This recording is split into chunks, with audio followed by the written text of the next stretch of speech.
രണ്ടാമത് വളരെ പ്രധാനപ്പെട്ട ഒരു ഫാക്ടർ കോമൺ ആയിട്ട് കാണാറുള്ളത്, സാധാരണ വിവാഹം കഴിഞ്ഞ് കഴിഞ്ഞാൽ പുരുഷനാണെങ്കിലും സ്ത്രീ ആണെങ്കിലും അവരുടെ കുടുംബത്തിൽ ഇപ്പോൾ പേരൻസ് ഉണ്ടാകാം, മാതാപിതാക്കളുണ്ടാകാം, അവരുടെ ഇൻഫ്ലുവൻസ് പലപ്പോഴും ബന്ധങ്ങളെ ബാധിക്കാറുണ്ട്. പല ഡിവോഴ്സിൻ്റെയും പ്രധാനപ്പെട്ട ഒരു കോർ ഫാക്ടർ ലീഡ് ചെയ്യുന്നത് പലപ്പോഴും പേരൻസാണ്. അത് പുരുഷൻ്റെ ഭാഗത്താണോ സ്ത്രീയുടെ ഭാഗത്താണോ എന്നുള്ളത് ഞാൻ ഡിബേറ്റിംഗ് ആയിട്ട് പറയുന്നില്ല. പക്ഷേ മാതാപിതാക്കൾ പലപ്പോഴും അനാവശ്യമായി വിവാഹത്തിന് ശേഷം ഇവരുടെ ജീവിതത്തിൽ ഇടപെടുകയും വേണ്ടാത്ത ഉപദേശങ്ങൾ കൊടുക്കുകയും ഓവറായിട്ട് പ്രൊട്ടക്റ്റ് ചെയ്യാനൊക്കെ ശ്രമിക്കുന്ന സാഹചര്യം ഉണ്ടാകാറുണ്ട്. അപ്പോൾ ഈ ഒരു കാര്യം വളരെ പ്രധാന, ഒരു സ്ത്രീയും പുരുഷനും മനസ്സിലാക്കേണ്ടത്, വൺസ് ജീവിതം ആരംഭിച്ചാൽ മാതാപിതാക്കൾ ഉപേക്ഷിക്കുക എന്നുള്ള, ഡിറ്റാച്ച്മെൻ്റ് എന്ന് വെച്ചാൽ ഉപേക്ഷിക്കുക എന്നുള്ളതല്ല, പക്ഷേ പരസ്പരം അങ്ങോട്ടും ഇങ്ങോട്ടും കൂടുതൽ മനസ്സിലാക്കാനും അവർക്ക് പ്രയോറിറ്റി കൊടുക്കാനും സാധിക്കുമ്പോഴാണ് ഈ ബന്ധങ്ങൾ ഉണ്ടാകുന്നത്. ഇപ്പോൾ പല സാഹചര്യങ്ങളിലും മാതാപിതാക്കൾ ഇതിനെ കൂട്ടി ഇണക്കാൻ ശ്രമിക്കാതെ ഇവരുടെ കാര്യങ്ങൾ കൂടുതൽ ഇടപെടുകയും കൂടുതൽ വഷളാക്കുകയും ചെയ്യുന്ന സാഹചര്യം ഉണ്ടാകാറുണ്ട്. ഈ പറഞ്ഞ അണ്ടർസ്റ്റാൻഡിങ്ങും എംപതൈസിങ്ങും കമ്മ്യൂണിക്കേഷനും ഒക്കെ നിലനിൽക്കുമ്പോഴും ഒരു പ്രശ്നമുണ്ടാകുമ്പോൾ പേരൻസിൻ്റെ ഇടപെടൽ നന്നായില്ല എങ്കിൽ പ്രശ്നമുണ്ടാകാൻ സാധ്യത. രണ്ടാമത് മനസ്സിലാക്കേണ്ടത്, ഒരു പ്രശ്നമുണ്ടാകുകയാണെങ്കിൽ ആ പ്രശ്നത്തിൽ ഭാര്യയോ ഭർത്താവോ ലീഡർഷിപ്പ് എടുത്തുകൊണ്ട് ആ പ്രശ്നത്തെ സോൾവ് ചെയ്യാനായിട്ട് ശ്രമിക്കേണ്ടത് വളരെ ആവശ്യമാണ്.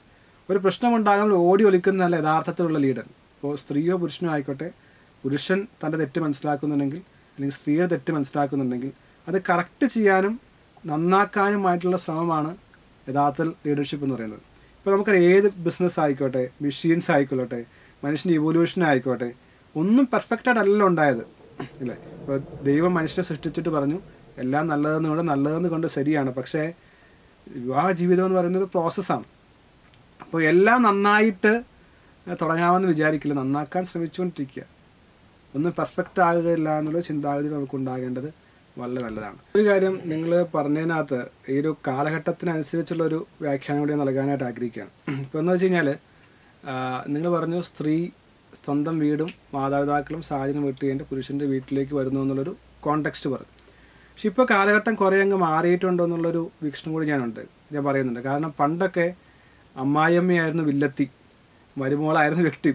ഇന്നിപ്പോൾ കൗൺസിലേഴ്സ് അനവധി സ്ഥലത്തും പറയുന്നത് വിവാഹത്തിന് ശേഷം ഏറ്റവും കൂടുതൽ വിക്ടിമാകുന്നത് അല്ലെങ്കിൽ സഹിക്കപ്പെടേണ്ടി വരുന്നത് അമ്മായിയമ്മമാരാണെന്നാണ് പറയുന്നത്. ഒന്ന്. രണ്ടാമത്, ഇപ്പോൾ ഈ കൂട്ടുകുടുംബം പോലെയുള്ള സംവിധാനങ്ങളൊക്കെ അപ്പുറമായിട്ട് കല്യാണം കഴിഞ്ഞാൽ ഭാര്യ ഒരിക്കലും ഭർത്താവിന് വേണ്ടി താമസിക്കുന്നത് ആ സാഹചര്യം ഒത്തിരി അങ്ങ് മാറിയിട്ടുണ്ട്. ഇപ്പോൾ എല്ലാവരും സ്വന്തമായ ഫ്ലാറ്റുകൾ എടുക്കുക, സ്വന്തമായ വീടുകൾ വാങ്ങുക, അല്ലെങ്കിൽ ഭാര്യയ്ക്ക് വീടുണ്ടാവും, ഭർത്താവിന് വീടുണ്ടാവും, സ്വന്തമായി ജീവിക്കുക. അങ്ങനെ സാഹചര്യത്തിലേക്ക് കുറേ കാര്യങ്ങൾ മാറിയിട്ടുണ്ട്. ഇപ്പോൾ സ്ത്രീയിൽ നിന്നാണ് ബന്ധത്തിൻ്റെ പ്രശ്നങ്ങൾ ഉടലെടുക്കുന്നത് എന്നുള്ള ചിന്താഗതി വരുമ്പോൾ തന്നെ ഈ സാഹചര്യം കൂടി മാറിയിട്ടുണ്ട് എന്നുള്ളത് മനസ്സിലാക്കിക്കൊണ്ട് നാം ഈ പ്രശ്നത്തെ കാണുമ്പോൾ എന്ത് ഡയമെൻഷനിൽ വ്യത്യാസം ഉണ്ടാകാനിടയുള്ളത്? അല്ല, പ്രധാനമായിട്ടും ഒന്ന്, സമൂഹം ഒരു 30 വർഷത്തിനുള്ളിൽ ഒരുപാട് മാറിക്കഴിഞ്ഞു. കാരണം 30 വർഷത്തിനപ്പുറം എന്ന് പറയുന്ന സ്ത്രീയെ സംബന്ധിച്ച് ഒരു പുരുഷൻ്റെ കീഴിൽ വലിയ സ്വാതന്ത്ര്യങ്ങളൊന്നുമില്ലാതെ അവൻ പറയുന്നതനുസരിച്ച് അവൻ കൊണ്ടുതരുന്നത് പാചകം ചെയ്ത് അങ്ങനെ പോകുന്നൊരു ജീവിതമായിരുന്നു. പക്ഷേ ഇന്നേ അങ്ങനെയല്ല, ഇന്ന് ഒരുപാട് മാറി. കാരണം സ്ത്രീയും പുരുഷനൊപ്പം ഒരേപോലെ ഒരേ സമയത്ത് വീട്ടിൽ നിന്ന് ഇറങ്ങുവാണ്.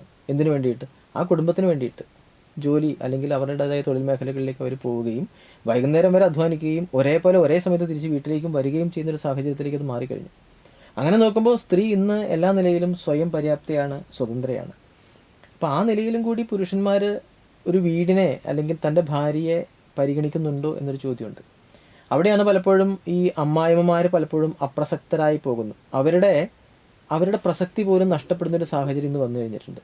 പണ്ട് കുറച്ചും കൂടിയും പുരുഷന്മാരെ കേന്ദ്രീകരിച്ചിരുന്ന ഒരു കുടുംബ വ്യവസ്ഥയിൽ നിന്ന് ആ ഒരു മാറ്റം പലപ്പോഴും സ്ത്രീകൾക്ക് ഒരു മുൻപന്തിയിലേക്ക് ഉയരാൻ വലിയൊരു സാധ്യത ഉണ്ടായിട്ടുണ്ട്.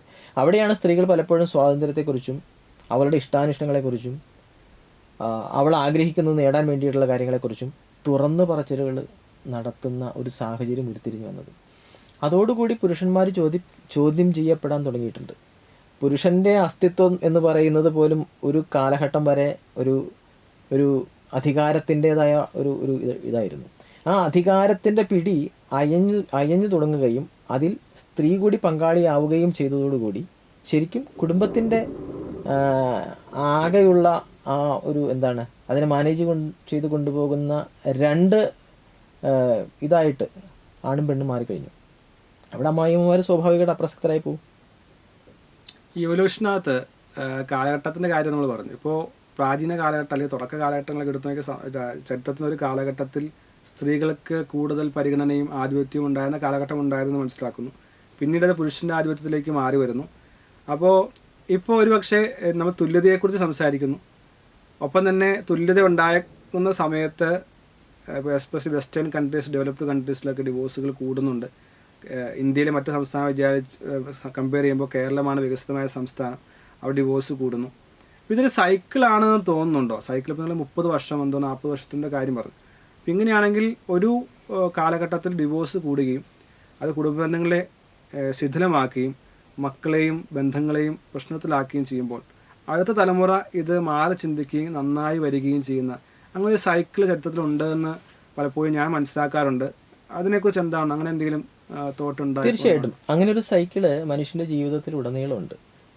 ഏറ്റവും ലളിതമായിട്ട് പറഞ്ഞു കഴിഞ്ഞാൽ, ഇപ്പം നമ്മൾ ഒരു 10 വർഷം മുമ്പ് നമ്മളുടെ വസ്ത്രത്തിൻ്റെ ഫാഷൻ എന്ന് പറയുന്നത് ബെൽ ബോട്ടം പാൻറ് എന്നൊക്കെ പറയുന്ന ഒരു കാലഘട്ടം ഉണ്ടായിരുന്നു, ഹിപ്പി കൾച്ചർ.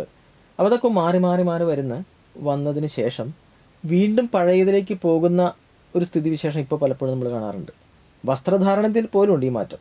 അപ്പോൾ ഒരിക്കലും ഉപേക്ഷിച്ച് അല്ലെങ്കിൽ അനുഭവിച്ച് തള്ളിക്കളഞ്ഞതിനെ കുറേ കാലത്തിന് ശേഷം വീണ്ടും തിരിച്ചെടുക്കുന്ന ഒരു പ്രവണതയുണ്ട്.